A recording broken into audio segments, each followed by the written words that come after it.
అందరికీ నమస్కారం. అసలు ఈ టోటల్ ఎపిసోడ్లో పోలీసులు వ్యవహరించిన తీరు గురించి అందరూ మాట్లాడుతున్నాం. అసలు కేసు ఉందా అన్నది ప్రశ్న, ఈ కేసులో ఆధారాలు ఉన్నాయా అన్నది ప్రశ్న. అసలు కేసే లేదు, ఫేక్ కేసు. ఇది ఫేక్ కేసు అని ఫస్ట్ టైం కేవీఆర్ని అరెస్ట్ చేసే క్రమంలో ఎవరైతే ఆ సిఐ శ్రీనివాస్తో పాటు మిగతా వచ్చిన పోలీస్ బృందం మా ముందు ఒప్పుకున్నది ఆధారాలు అక్కడ ఏమీ లేవు, ఫేక్ కేసు ఇది. అసలు కేసు ఏంది? మనం అరెస్ట్ చేసిన విధానాన్ని తప్పు పట్టాల్సిందే. చాలా దుర్మార్గము, అత్యంత అరాచకమైంది. కానీ అసలు కేసు ఉందా? సరే, ఆయన 2 నెలల పాటు మాకు దొరకలేదు, కోర్టు దగ్గరికి వెళ్ళి నాన్ బెయిలబుల్ వారెంట్ తీసుకొచ్చి మేము అరెస్ట్ చేసినాం అంటున్నారు. సరే, మీకు అరెస్ట్ చేయడానికి కోర్టు నాన్ బెయిలబుల్ వారెంట్ ఇచ్చింది, ఎందుకంటే మొత్తం మీదే వ్యవస్థ కాబట్టి. అసలు కేసు ఉందా అన్నది ఇక్కడ ప్రశ్న. కేసే లేదు అసలు. కేసు ఉంది, కానీ ఏం కేసు అది? అక్రమ కేసు. అది ఎట్లా అక్రమ కేసు అని మీరు చెప్తున్నారు? ఎవిడెన్స్ ఉన్నది. ఏం ఎవిడెన్స్ ఉన్నది? మీరు అక్రమ కేసు పెట్టిరన్న ఎవిడెన్స్ ఉన్నది. అసలు ఈ ఆయన చేసిన వీడియో, ఆయన ఏమీ రేప్ చేయలేదు, ఆయన మీద ఏం పోక్సో కేసు కాదు, ఆయన ఏమి ఎవరిని కత్తితో పొడవలేదు, ఎవరిని చంపలేదు, లేదు చంద్రబాబు నాయుడు లెక్క తెలంగాణలో ఒక హంతక పాలన నడిపించలేదు, లేదు పవన్ కళ్యాణ్ లెక్క తెలంగాణకు వచ్చి 10 ఎకరాల చెరువుని కబ్జా చేయలేదు, మీ అయ్యా జాగీరాని తెలంగాణ ప్రజల్ని రెచ్చగొట్టే మాటలు మాట్లాడలేదు, లేదు ఆంధ్ర మీ అయ్యా జాగీరాని చంద్రబాబు నాయుడు అనలేదు. ఏమనలేదు ఆయన. ఏం మాట్లాడిండు? లోకేష్ తీసుకొచ్చిన రాజ్యాంగానికి ఒక పదాన్ని యాడ్ చేసి రెడ్ బుక్ రాజ్యాంగం అని ఒక రాజ్యాంగాన్ని తీసుకొచ్చిండు ఆయన. అసలు రాజ్యాంగాన్ని ముందు ఒక పదాన్ని రెడ్ బుక్ అని పెట్టడం రాజ్యాంగాన్ని అవమానించడం ఫస్ట్. సో లోకేష్ని చంద్రబాబుని లోపలేయాల, ఆ కూటమి ప్రభుత్వాన్ని నడిపే వాళ్ళని లోపలేయాల. దాన్ని తను ఎనాలిసిస్ చేస్తూ ఎర్రి బుక్ రాజ్యాంగం గురించి మాట్లాడిండు ఆయన. ఎవరు? కేవీఆర్. ఎవరో ఒకరి మనోభావాలు దెబ్బతిన్నాయని ఆ ఫలానా పోలీస్ స్టేషన్లో కేసు నమోదైంది. ఏమని కేసు పెట్టిండు? ఎర్రి బుక్ కాదు, ఎర్రి డాష్ రాజ్యాంగం అన్నాడు అని ఆ ఎఫ్ఐఆర్లో పెట్టిరు. మరి మేము అడిగినాం ఆ రోజు సిఐ వస్తే, ఆయన ఎఫ్ఐఆర్లో ఎవరైతే మనోభావాలు దెబ్బతిన్నాయని ఈ పదం అన్నాడని కేసు పెట్టారో ఆ పదం ఎక్కడుందో దయచేసి ఆ వీడియోలో వినిపించండి అన్నాం. నోరు మూసుకొని కూర్చున్నాడు ఆ సిఐ శ్రీనివాస్. మీరు ఇప్పటికి కూడా వీడియో చూడండి, నేను ఉదయం కూడా ప్లే చేసిన, అందరి దగ్గర మీరు దాన్ని సర్క్యులేట్ చేయాలి మనం దాన్ని. అసలు కేసే లేని దగ్గర, అసలు వివాదమే లేని దగ్గర అన్నదాన్ని అన్నట్టుగా క్రియేట్ చేసి ఆ పదాన్ని యాడ్ చేసి కేసు పెట్టిరు. ఎవరిని అరెస్ట్ చేయాలా?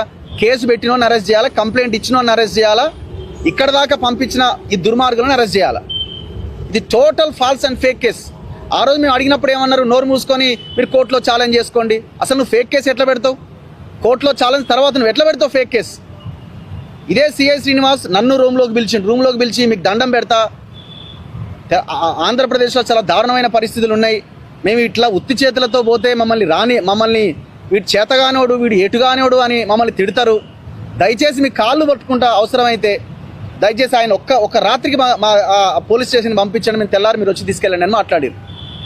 మేము ఊరుకోలేదు. సో అక్కడ మేము రేపు మార్నింగ్ వస్తామని చెప్పి ఆ వాతావరణాన్ని అట్లా కూల్ చేసినాం. కానీ అక్కడ కోర్టుకి వెళ్ళే ప్రయత్నం చేసి నాట్ టు అరెస్ట్ ఆర్డర్ కోసం, బెయిల్ కోసం ప్రయత్నం చేస్తే పిటిషనే బెంచ్ మీదకి రాదు. ఎందుకు రాదండి? అందరికి తెలిసిన విషయమే. ఈ దేశంలో కోర్టులు ఏ రకంగా ఎవరి చేతిలో ఉండి నడుస్తున్నాయి అన్నది ఇక మనం జగమెరిగిన సత్యం. అసలు కేసే లేని దగ్గర ఎట్లా కేసు పెట్టిరు? అనని మాటని అన్నట్టుగా ఎట్లా క్రియేట్ చేసిరు? ఇది కదా మనం మాట్లాడాల్సింది. కేసు పెడతారు మీరే, అక్రమ కేసు పెడతారు, మీరు వస్తారు, ఆయన మీద దాడి చేస్తారు, ఆయన భార్య మీద దాడి చేస్తారు.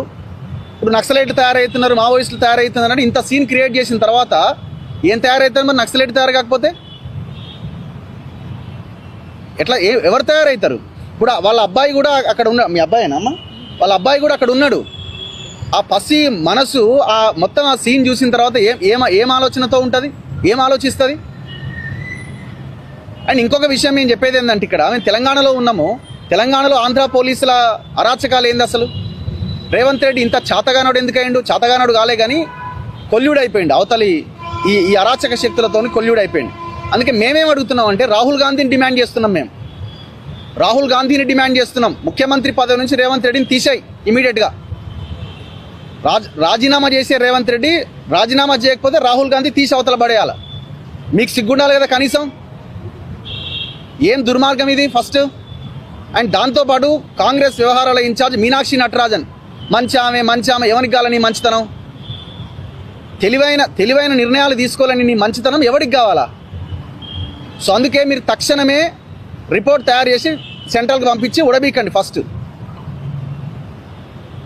అండ్ ఇంకొకరిని అడుగుతున్నాం, మేము లాయల్ కాంగ్రెస్, మేము సీనియర్ కాంగ్రెస్ నాయకులం, దేనికి మీరు ఏడమర్చి పెట్టుకోవడానికి మీ సీనియారిటీ ఏడమర్చి పెట్టుకోవడానికి? ఎలక్షన్లకు ముందు నాకు పదవి కావాలని కొట్లాడిన ఈ సీనియర్ మంత్రులు, సీనియర్ కాంగ్రెస్ నాయకులంతా ఏం చేస్తున్నారండి? మీరంతా రేవంత్ రెడ్డి ఏమైనా ఇస్తాడేమో అని చూస్తున్నారా? లోపల మాత్రం వీడు ఇట్లా వాడట్లా అని మాట్లాడతారు. మరి మీడియా ముందుకు వచ్చి మాట్లాడండి. ఇది ఇట్లాగే కంటిన్యూ అయితే ప్రభుత్వాన్ని కూలగొట్టాలి అనే స్టేట్మెంట్స్ వస్తాయి ప్రజల నుంచి. అప్పుడు ఎవడు ఖతం అవుతాడు? రేవంత్ రెడ్డికి ఏం కాదు, కాంగ్రెస్ ఖతం అవుతుంది. మీ సీనియర్ కాంగ్రెస్ నాయకులు ఏం చేస్తున్నారు? తెలంగాణ ఉద్యమంలో ఉన్న కాంగ్రెస్ నాయకులు ఏం చేస్తున్నారు? రండి బయటికి. రేపు పొద్దున ఈయన చేసే వ్యవహారం మీకు కూడా రేపు ఎలక్షన్లో ఒక్క ఓటు రాదు, మీరు కూడా ఓడిపోతారు. ఆయన చాలా క్లియర్గా ఉన్నాడు. ఎందుకున్నాడు?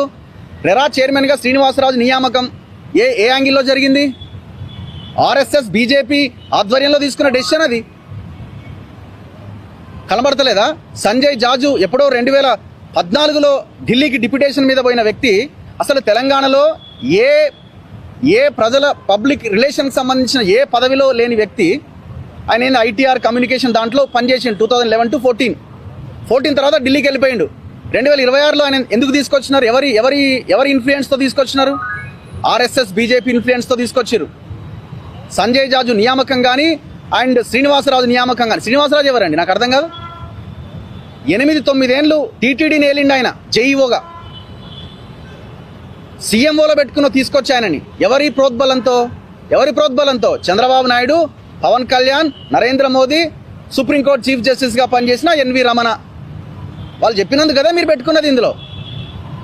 ఇవన్నీ మాకు కనబడతలేవా? మాకు అర్థమైన వాళ్ళం ప్రజలకు చెప్పమా? ఇంత దారుణంగా వ్యవహరిస్తున్నారు కదా. సో అందుకే కాంగ్రెస్ ఉండాలి, బతకాలనుకున్న వాళ్ళు బయటకు వచ్చేయండి, ఇక తిరగబడండి. ఇది ఇంకా ఇట్లా మనం చేసుకుంటూ వెళ్తే కథమైపోతుంది. తెలంగాణ ప్రజలు ఆగమవుతున్నారు ఇప్పుడు. మార్పు అని ఈవెంట్లు కాదు కదా మీరు చేయాల్సింది. ఓ టెంట్ హౌస్ మాట్లాడుకొని ఐఎన్పిఆర్తో రోజుకో మీటింగ్ పెట్టి రోడ్ల కోసం ఒక మీటింగ్ అట, రైతు భరోసా కోసం ఒక మీటింగ్ అట, నీ పన్ను చేసుకుంటూ వెళ్ళిపోతున్నావు. మరి ప్రజలు ఏమైపోవాలా? మీడియా సంస్థలు ఎట్లాగో మాట్లాడో, శాటిలైట్ ఛానల్స్ మొత్తం అంతా కబ్జాకోర్లు, దొంగల చేతుల్లో ఉన్నాయి అవి. సో అందుకే ఎట్టి పరిస్థితిలో ఈ అంశాన్ని వదిలిపెట్టేదే లేదు. అండ్ ఇంకొక రీసెంట్గా తీసుకున్న డెసిషను, యాదగిరిగుట్ట ట్రస్ట్ బోర్డు అని పెట్టిండు. చిరంజీవి భార్యకు అందులో మెంబర్ అట, వాడెవడో శ్రీనివాసరెడ్డి చైర్మన్ అట, ఇంకెవడో నాట్కో ఫార్మా వాడు మెంబర్ అట, పాత తెలుగుదేశం పార్టీ వాళ్ళు 2-3 ఉన్నారు, వాళ్ళు మెంబర్లట. కనబడలే మీకు? ఉస్మానియా యూనివర్సిటీ నుంచి 1-2 కనబడలే మీకు? సీనియర్ కాంగ్రెస్ నాయకులు కనబడలే మీకు? మరి వీళ్ళంతా ఎక్కడ పోయిరండి? ఫార్మా కంపెనీ కూడా కావాలి నీకు. చిరంజీవి కోడలికి పదవి ఇచ్చినావు, చిరంజీవి భార్యకు పదవి ఇస్తున్నావు. పిసిసి అధ్యక్షుడు మాట్లాడుతున్నాడు, మీకన్నా ఉండాలి కదా. సరే మీరు ఏం చేయలేని పరిస్థితిలో ఉన్నారు కావచ్చు, సైలెంట్గా ఉండండి. ఏమంటున్నాడు? టీటీడీలో తెలంగాణ వాళ్ళకి పదవులు లేవా? చరిత్ర తెలుసుకోండి, నేపథ్యం తెలుసుకోండి. తిరుపతి ఆనాడు మద్రాసు నుంచి వాళ్ళని నిలగొట్టినాడు. మద్రాసు వాళ్ళు తిరుపతి ఉండాల్సిందే మాకు అని అన్నారు. దాన్ని తెలంగాణ నుంచి ఒక డైరెక్టరు, తమిళనాడు నుంచి ఒక డైరెక్టర్, అది అగ్రిమెంట్లో భాగంగా ఖచ్చితంగా ఉండాలి, అది మ్యాండేటరీ. అది యాదగిరిగుట్ట అనేది ప్యూర్లీ తెలంగాణ టెంపుల్. అది నువ్వు వాళ్ళని తీసుకొచ్చి ఇలా పెట్టుడేందయ్యా? ఎవడు చెప్పిండి నీకు? సో ఇంత అరాచకానికి పాల్పడుతున్నాడు. ఒక దగ్గర కులం పనికి వస్తున్నది, ఒక దగ్గర ప్రాంతం ఆంధ్ర, ఒక దగ్గర చంద్రబాబు నాయుడు. ఆయన ఈక్వేషన్స్ ఆయనకు ఉన్నాయి. సో సీనియర్ కాంగ్రెస్ నాయకులు అని చెప్పుకున్న మీకేమి ఈక్వేషన్స్ ఉన్నాయి, కాంగ్రెస్ పార్టీకి ఏమి ఈక్వేషన్ ఉందో మీరు తేల్చుకోండి. తెలంగాణ ప్రజలు ఆల్రెడీ డిసైడ్ అయిపోయి తెలంగాణ ప్రజలు తేల్చుకుంటున్నారు. ఇప్పుడు ఇంత జరుగుతుంది కదా, ఎక్కడ పోయిరా బీఆర్ఎస్ నాయకులు? ఎక్కడ పోయిరా? రోజుకో ప్రెస్ మీట్ తెలంగాణ భవన్లో పెట్టుడు, ఆడో ధర్నా చేసుడు. మీకు తెలంగాణ పేటెంటా? మీకు సిగ్గుండాలి కదా మీకు కూడా. ఎందుకంటే జిహెచ్ఎంసీ ఓట్లు పోతాయి, 5-10% జిహెచ్ఎంసీలో ఓట్లు పోతే 90% ఓట్లు అవనివి తెలంగాణ వాళ్ళవి. మరి వాళ్ళు ఎవరికి వేయాలా? బీజేపీ అంటే చంద్రబాబుతో కలిసి ఉందనుకోండి, అది మొత్తం అదే అటే ఇక అది. సో ఇంత భయంకరమైన కుట్ర జరుగుతుంది. ప్రజలు ఆలోచించాల్సిన అవసరం ఉంది. ఈ పోరాటం కంటిన్యూ అవుతుంది. ఎట్టి పరిస్థితిలో వదిలిపెట్టే ప్రసక్తే లేదు. Thank you.